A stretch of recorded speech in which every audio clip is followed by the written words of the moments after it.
आता एक मोठी बातमी धनगर आरक्षणासंदर्भातली आहे। आरक्षणाच्या मागणीसाठी धनगर समाज आक्रमक झालाय।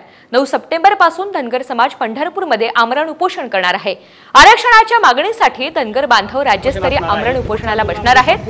राज्यामधील सर्व धनगर समाजाचे कार्यकर्ते, नेते आमरण उपोषणामध्ये सहभागी होणार आहेत। सरकारला अल्टिमेटम दिलेला आहे की आमचं आंदोलन सुरू व्हायच्या आज महाराष्ट्रामध्ये भारतीय जनता पार्टी व शिवसेना महायुतीचं सरकार आहे। नागपूरमध्ये उपोषण केलं जाणार आहे। हे उपोषण प्राणांतिक उपोषण असणार आहे। पुढच्या आंदोलनामध्ये संपूर्ण राज्यभरातून समाज आता एक मोठी बातमी धनगर आरक्षणासंदर्भातली आहे।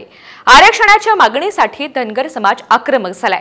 9 सप्टेंबर पासून धनगर समाज पंढरपूरमध्ये आमरण उपोषण करणार आहे।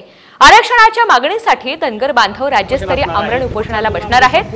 राज्यामधील सर्व धनगर समाजाचे कार्यकर्ते, नेते आमरण उपोषणामध्ये सहभागी होणार आहेत। सरकारला अल्टिमेटम दिलेला आहे की आमचं आंदोलन सुरू व्हायच्या आज महाराष्ट्रामध्ये भारतीय जनता पार्टी व शिवसेना महायुतीचं सरकार आहे। नागपूरमध्ये उपोषण केलं जाणार आहे। हे उपोषण प्राणांतिक उपोषण असणार आहे। पुढच्या आंदोलनामध्ये संपूर्ण राज्यभरातून समाज